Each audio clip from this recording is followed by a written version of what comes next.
Is Sarah Strong going to UConn? Well, Hamilton Neal says so, so it must be happening. All right. Before we start, if you like the content, like the channel, then please click and subscribe, like the video as well. All right, let's get into this. There are two top 5 recruits left for the 2024 class.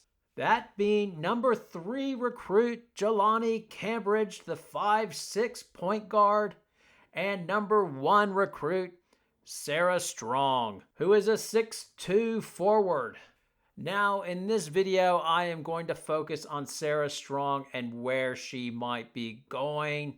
As well, we will take a look at UConn's roster construction for the 24-25 season. As it seems like Christmas, you can never start too early. If you're not aware, number 2 recruit Joyce Edwards just committed the other day to South Carolina. It sounds like Asia Wilson was quite convincing in getting her to go there. As well, it sounded like Chloe Kitts did some effective recruiting while they were teammates on the Under-19 World Championship team, being in her ear telling her about sweet South Carolina.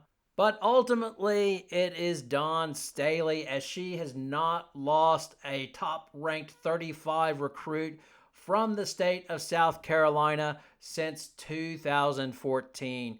Staley offered Edwards a scholarship in the 7th grade. Not only that, it sounds like Edwards is a smart girl and wanted to do engineering, and she worked out a way that could happen through their honors program or something like that. So, yes, Dawn Staley puts a good fence around South Carolina. There is no doubt about that. And now the biggest prize left on the board is Sarah Strong, who, like I said, is 6'2". She's physical, but she can shoot from outside. ESPN lists the schools that she is considering to be LSU, North Carolina, UCLA, South Carolina, and UConn. Now, if you don't remember, I did this almost comical now video a month back talking to you about how it was a done deal and Sarah Strong was going to be going to LSU because Gary Reedus Jr. played pro ball in Europe and Sarah Strong's daddy, Danny Strong, also did, and they would be cutting it up and, you know, all the signs point to LSU. And hell, that could be right, but that video exposed how I know nothing. As the other two I mentioned, Carlton committed like the next day after I published the video to Texas, and Koval, who I suggested because she was visiting LSU, once they get somebody to visit, they never leave. It's like a cockroach motel, which I did like that part about that video, but she actually did wind up going to Notre Dame. But as I told you, Hamilton Neal has read the signs, the hints, the clues. He's done a deep dive, and he feels it's almost certain, maybe even a private commitment to UConn, that Sarah Strong is going to UConn. What do I say to that? Good on you, Hamilton. If you know, more power to you. I am not going to make a guess from a continent away. Hell, I live in the same house with my teenage daughters. And most of the time, I have no idea what the hell they are going to do. I cannot believe these coaches, their livelihoods depend on teenagers. I mean, take Edwards, for instance. Like, she committed, before she went public with her decision, she told Staley a few days before, but when she went to the press conference, she had orange fingernail polish on. Did that indicate that she had changed her mind like teenagers do, and all of a sudden she was going to Clemson? It must be awful for these coaches, or they just must think it's all ridiculous. It made me laugh the other day when Gino was in a press conference and he was allowed to talk about his new recruits, Ali Zabel and Morgan Shelley. And he smiled and said, of course, they're the best of all time. They're going to be wonderful and sensational. Isn't that what I'm supposed to say?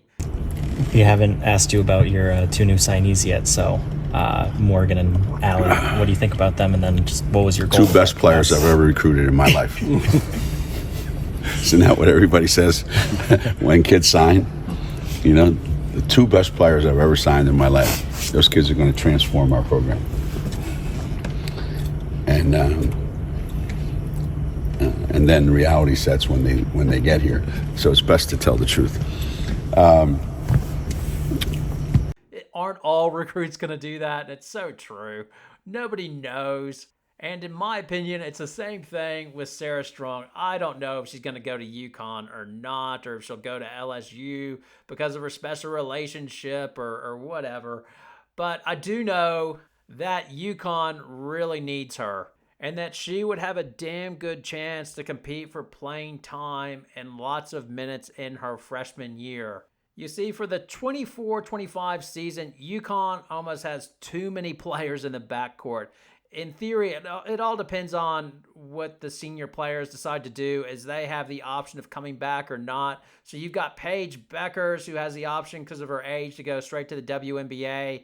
AZ Fudd as well. And then Caroline Ducharme. I wouldn't see Ducharme leaving, but the other two, who knows? And who knows about AZ Fudd's health? And then after that, if you look in the backcourt, you got Betancourt. She's not going anywhere. She's a junior. And then you've got KK, who'll be a sophomore. Ashlyn Shade, who's much in the same mold as Ali Zabel. So those two are really going to have to fight it out. And then you have Cadence Samuels. Ice Brady would be the main competition for Sarah Strong, and probably the best hope for UConn's returning bigs for next year, because as well, Aaliyah Edwards has the chance to come back, but I don't see her returning to UConn for a fifth year. I just don't see that happening. Jan El Alfie, who's a big at 6'4", she's returning from her Achilles injury. You haven't seen her play, so really don't know what you're going to get from her. The other player with size is Ananya Patterson. So she hasn't played this year because of her knee injury. They hope she'll be back soon. And hopefully you would get an idea of what her potential is in terms, are we looking at a starter for next year? Or are we looking at somebody that's always going to be a perennial backup that can give you 10 to 15 good minutes? And that's about her ceiling or not. Those will sort of come clear, but UConn loves to have more players, more competition, and more pressure on players, and that's what she would do to really step up that competition in the front court like they have, or what is set up to be like in the back court, especially if everybody returns. If Beckers returns, then they really have a logjam there. And I know UConn doesn't usually suffer losses through the transfer portal. They've had the one girl go to Arkansas. I think it was a couple of years ago, but other than that, normally players stay. But there's such a logjam. If Beckers and Fudd return, then KK and Shade, and then with Morgan and Allie, those are a bunch of players fighting for only a couple of positions on the court. So. Be interesting to see how it plays out. But overall, what are your takes?